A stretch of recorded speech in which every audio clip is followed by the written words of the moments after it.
This is Autoline Daily reporting on the global automotive industry. Car sales in Europe were up for the first time in 9 months in May, but just barely. According to the European Automobile Manufacturers Association, sales in the region hit 1.44 million units last month, which is a gain of just 0.04% compared to a year ago. A 9% jump in Germany helped push overall sales in Europe up. But the increase is expected to be short-lived due to a softening economy, stricter emission regulations that are upcoming, and the uncertainty over Brexit. Through May, sales in Europe are down 2% overall.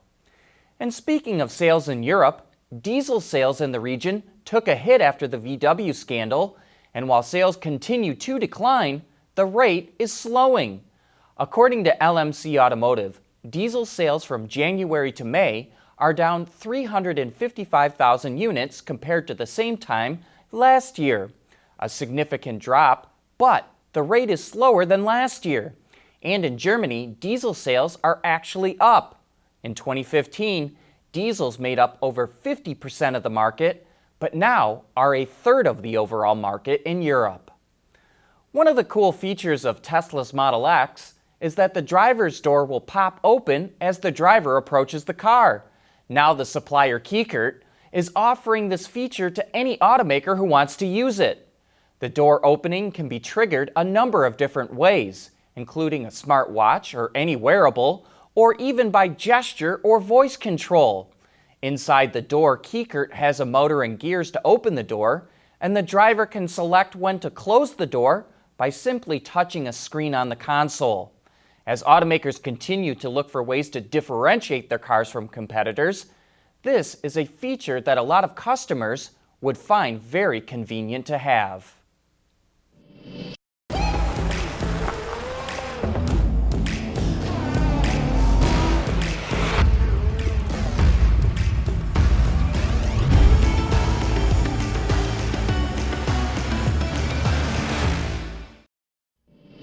Kroger teamed up with Silicon Valley startup Nuro to deliver groceries in Scottsdale, Arizona using autonomous pods.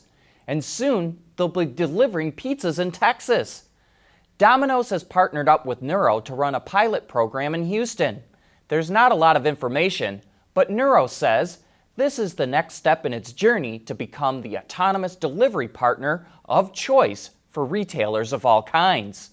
It's also interesting that Dominos has done tests with autonomous Ford Fusions, so clearly it's exploring different avenues for delivering pizza in the future. And in other autonomous news, Volvo Trucks and chipmaker NVIDIA are teaming up to develop artificial intelligence to use in self-driving trucks. The technology will be used in a wide range of vehicles, including garbage, mining, and construction trucks, as well as vehicles for public and cargo transport. The companies will develop the technology in Sweden and California. NVIDIA also has partnerships with Mercedes, Toyota, and Volkswagen. It was working with Tesla, but last year Elon Musk announced that the company will develop its own chips instead. And hey, be sure to join us for Autoline After Hours this week. John and Gary are on location in Idaho, test driving Hyundai's new big SUV, the Palisade. So for a deep dive into that vehicle, tune into our website at 3 p.m. Eastern Time this Thursday. From the company that revealed the secrets of the Tesla Model 3, Munro & Associates will host an electric vehicle conference on Friday, June 21st at its headquarters in Auburn Hills, Michigan. Munro will provide a deep dive into the motors, batteries, and electronics of the Tesla Model 3, BMW i3, Chevrolet Bolt, and Jaguar I-Pace. Purchase tickets on Eventbrite or at leandesign.com. But hurry, only 100 spots are available. Autoline Daily is brought to you by Bridgestone Tires, your journey, our passion, and by DuPont, transforming industries and improving lives through material science. As Ford gets ready to launch the all-new Explorer, let's take a look at what makes it all new. It rides on a new rear-drive base platform that's up to 200 pounds lighter than the outgoing model. The wheelbase is longer, but overall length is nearly the same thanks to shorter overhangs in the front and rear. There's also about an inch more of ground clearance. If you're wondering why Ford went back to a rear drive-based architecture, I'm sure customers wanted it, but it's also because this vehicle was designed to be a hybrid from the very start, and Ford needed a rear drive layout for the hybrid setup it's using. Under the hood of the hybrid is a 3.3-liter V6 engine with an electric motor sandwiched between it and the 10-speed transmission. Mounted under the floor between the second and third rows is a 1.5 kilowatt-hour battery pack. Customers will also have the choice of a 2.3-liter Turbo 4 or a 3-liter Turbo V6 with two outputs, 365 horsepower, or a more aggressively tuned version with 400 horsepower for the ST model. As we move back down the side of the vehicle, you may notice an odd cut line for the rear door opening in the C-pillar. Designers felt that the C-pillar is an important part of the Explorer's DNA, but engineers wanted the largest opening possible, and since moving the C-pillar would make it look even more weird, the door line remains.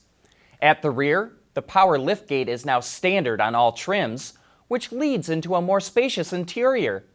Customers had complained of it being cramped, so engineers were able to add 40 millimeters, or over 1.5 inches of width to the interior, even though the exterior width of the vehicle is practically identical to the outgoing Explorer.